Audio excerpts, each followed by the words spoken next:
বর্তমান সময়ে আমরা সবাই প্রত্যক্ষ বা পরোক্ষভাবে ইন্টারনেটের সাথে সংযুক্ত।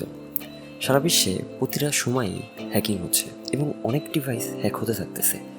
এবং অনেক সময় দেখা যাচ্ছে যে আমাদের ডিভাইস বা আমাদের সোশ্যাল মিডিয়া অ্যাকাউন্টগুলো হ্যাক করার চেষ্টা করতেছে অনেক হ্যাকার, কিন্তু পারতেছে না। অনেক সময় সাকসেসফুল হয়ে যাচ্ছে। এই জায়গা থেকে আমাদের একটু সতর্ক থাকতে হবে। মূলত আজকের ভিডিওতে আমি এমন কিছু হ্যাকিং টেকনিক সম্পর্কে আলোচনা করব, যেইগুলোর মাধ্যমে আপনার ফোনের ক্যামেরা থেকে শুরু করে আপনার পুরো লিভিং রুম অ্যাক্সেস করতে পারবে hacker. So my name is Kasipur. Today we'll talk about how does a hacker hack your device and steal your all information. So let's get started.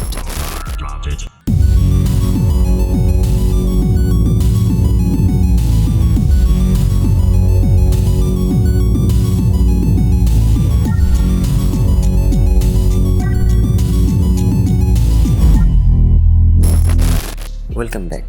বর্তমান সময়ে হ্যাকার খুব সহজেই আপনার অ্যাকাউন্ট বা আপনার device hack করতে পারে, কারণ আমরা প্রতিটা সময় ইন্টারনেট ইউজ করতেছি।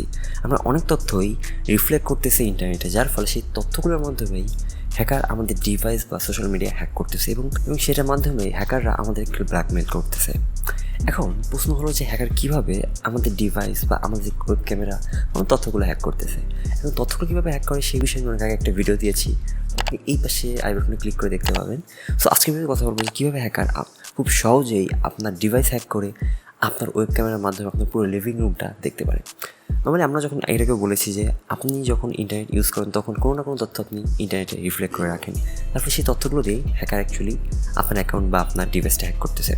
অনেক সময় হয় কি, আমরা যখন ইন্টারনেট ব্রাউজ করতেছি তখন অনেক ম্যালিসিয়াস লিঙ্ক আছে বা ম্যালিসিয়াস ওয়েবসাইট আছে, যেগুলো অনেক সময় আমরা ভুলবশত ক্লিক করে ফেলি, যেহেতু আমরা বুঝতে পারি না। কিন্তু তখন ওই ওয়েবসাইটের থ্রুতেই আপনার ডিভাইসে কুকিজ জমা হয় এবং সেটার থ্রুতে অনেক সময় আপনার তথ্যগুলো হ্যাক হয়ে যাচ্ছে। অনেক সময় আপনার তথ্য হ্যাকার পাশাপাশি অনেকে রিমোটলি অ্যাক্সেস করে নেয় আপনার হ্যাকারগুলো। এর পাশাপাশি অনেক সময় আমরা ওয়েবসাইট হ্যাক করে একটা সফটওয়্যার নামালাম বা একটা অ্যাপ্লিকেশন নামালাম, তো সেটার থ্রুতে অনেক সময় হ্যাকার হ্যাক করে নেয়। এখন এখান থেকে আমাদের কীভাবে বাঁচতে হবে, এই যে খুব সিম্পল 2-3টা উপায় আছে। প্রথম হলো, আপনি অলওয়েজ যখন ইন্টারনেট ইউজ করবেন তখন আপনি অ্যান্টিভাইরাস অথবা ইন্টারনেট সিকিউরিটি ইউজ করবেন। এর পাশাপাশি আপনি ওয়েবসাইটগুলো চেক করবেন যে HTTPS আছে কি না। এখন আরেকটা বিষয় আসতেছে যে এখন হ্যাকার এই তথ্যগুলো যে হ্যাক করতেছে বা আমার ওয়েব ক্যামেরা যে হ্যাক করবে, হ্যাক করে আসলে হ্যাকার কী করবে? খুবই সিম্পল। প্রথমত হ্যাকার হলো, যখন মনে করুন একটা উদাহরণস্বরূপ আমি বোঝাই, আপনার কোনোভাবে আপনার ডিভাইসটা রিমোটলি অ্যাক্সেস করে নিয়েছে হ্যাকার। অ্যাক্সেস করার পরে আপনার মনে করুন ফোনটা হ্যাক হয়েছে। হ্যাক হওয়ার পরে আপনার ফোনে যত তথ্য আছে সবগুলো হ্যাকার চুরি করে নিচ্ছে। এর পাশাপাশি আপনার ফোনে অবশ্যই একটা ফ্রন্ট ক্যামেরা আছে। তো এই ক্যামেরা থেকে আপনি যখন এটা ইউজ করতেছেন এইভাবে, তখন ফ্রন্ট ক্যামেরা থেকে আপনার পুরো ফেস বা আপনার ব্যাকগ্রাউন্ডে কী কী চলতেছে বা আপনি ফ্রন্ট ক্যামেরা এক জায়গায় রেখেছেন, সেখান থেকে পুরো রেকর্ড করে নিচ্ছে হ্যাকার। এর পাশাপাশি ল্যাপটপ আছে, তো ল্যাপটপে কিন্তু আমাদের ওয়েব ক্যামেরা থাকে। আমরা কী করি, যখন আমরা ল্যাপটপটা ইউজ করি এভাবে, তখন ল্যাপটপের ফ্রন্ট ক্যামেরা কিন্তু আমাদের লিভিং রুমের দিকে থাকে। তখন লিভিং রুমে কী ঘটতেছে হ্যাকার কিন্তু ইজিলি সেটা দেখতে পাবে এবং রেকর্ড করে রেখে পরে আপনাকে ব্ল্যাকমেল করতে পারে। এর পাশাপাশি হ্যাকার কিন্তু ওই যে ভিডিও ফুটেজগুলো আছে বা তথ্যগুলো আছে, এগুলো ডার্ক ওয়েবে সেল করে। এর পাশাপাশি হ্যাকার আমাদের লাভজনক হচ্ছে। আলটিমেটলি আমরা এখানে লসের দিকে পড়ে আছি। এক্ষেত্রে আপনি একটা কাজ করতে পারেন। তাহলে আপনি যখন ল্যাপটপ আপনার থাকে, তো ল্যাপটপটা আপনি লোটা ঢেকে দিতে পারেন টেপ দিয়ে অথবা আপনি ক্যামেরা কভার দিয়ে।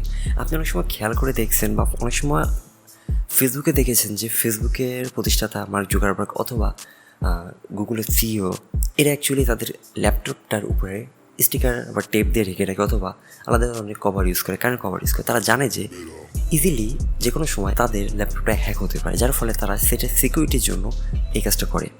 একইভাবে কিন্তু আমি আমার ফোনটাতেও কিন্তু দেখতে পাবেন যে আমি আমার ফোনটার ক্যামেরাটা আমি ঢেকে রেখেছি। তো উপর দিকে দেখেন আমি একটা ক্যামেরা কভার দিয়ে ঢেকে রেখেছি। কারণ হলো, যাতে যদি আমার ফোনটা হ্যাক হয়, আমার ফেসটা বা আমার ব্যাকএন্ডে কী ঘটতে সেটা জানি হ্যাকার না দেখতে পায়। একইভাবে আমার ল্যাপটপটাতেও আমি একই কাজটা করেছি, যে কভার দিয়ে আমি ঢেকে রেখেছি এবং আমার ফ্যামিলির যারা যারা ল্যাপটপ ইউজ করে তাদের ল্যাপটপটাও একই আপনার কাজটা করতে পারেন। ক্ষেত্রে আপনি এরকম ল্যাপটপের ক্যামেরা কভার কিনতে পাওয়া যায়, এটাতে কিনে ইউজ করতে পারেন। আচ্ছা, আপনারা বলতে পারেন যে ভাই কীভাবে, যদি কি ল্যাপটপে হ্যাক হয় সেক্ষেত্রে আমি বুঝতে পারতেছি, কীভাবে বুঝতে পারতেছেন? হয়তো আপনি বলতে পারেন যে ল্যাপটপ হ্যাক হচ্ছে, হ্যাক হওয়ার পরে ক্যামেরা অন হলে নর্মালি ক্যামেরার পাশে লাইট থাকে যেটা আপনার জ্বলে ওঠে। বাট একটা বিষয় আপনার জানতে হবে যে ক্যামেরাটা লাইট কিন্তু আপনার ফিজিক্যালি কিন্তু জ্বলতেছে না, এটাকে সফটওয়্যারের থ্রুতে অ্যাকচুয়ালি জ্বালাচ্ছে। এখন হ্যাকার কিন্তু অতটা বোকা নয় যে আপনার ক্যামেরাটা হ্যাক হওয়ার পরে আপনার ক্যামেরার লাইটটা অফ করতে পারবে না। তার ইজিলি সফটওয়্যার থেকে এটা বাইপাস করে লাইটটা অফ করে দিতে পারে, যার ফলে ইজিলি আপনি বুঝতে পারবেন না। এই জন্য আপনি অলওয়েজ অ্যান্টিভাইরাস বা ইন্টারনেট সিকিউরিটি ইউজ করবেন। অ্যাকচুয়ালি এটাতে কী হয়, ইন্টারনেট সিকিউরিটি ইউজ করলে এটাতে মূলত হলো আপনি যখন ইউজ করবেন ইন্টারনেট সিকিউরিটি বা অ্যান্টিভাইরাস, তখন আপনার ওই ইন্টারনেট সিকিউরিটিটা এবং অ্যান্টিভাইরাসটা অলওয়েজ চেক করতে থাকবে যে কোনো ম্যালোসিয়াস সফটওয়্যার বা ম্যালওয়্যার আপনার পিসিতে বা ল্যাপটপে বা ফোনে আছে কি না। যদি থাকে সেটা রিমুভ করে দিবে, অথবা তারা চেক করতে থাকবে সবসময় যে আপনার যেই পাসওয়ার্ডগুলো আছে সেটা কতটুকু লিক হয়েছে এই জিনিসগুলো চেক করবে, এবং আপনার ক্যামেরা বা ব্যাকএন্ডে মাইক্রোফোন যেগুলো অন আছে সেগুলো অলওয়েজ অফ করে দিবে। এই কাজটা আপনার করবে, এই জন্য সবসময় এই বিষয়গুলো মাথায় রাখতে হবে। এবং আমার এরকম হ্যাকিং রিলেটেড কিছু এক্সপ্লেনেশন ভিডিও আছে এবং টেক এক্সপ্লেনেশন ভিডিও আছে যেগুলো আপনি আই বাটনে ক্লিক করে দেখতে পাবেন। সো আজকে ভিডিও এতটুকুই। Thank you so much for watching. Till then take care and good bye.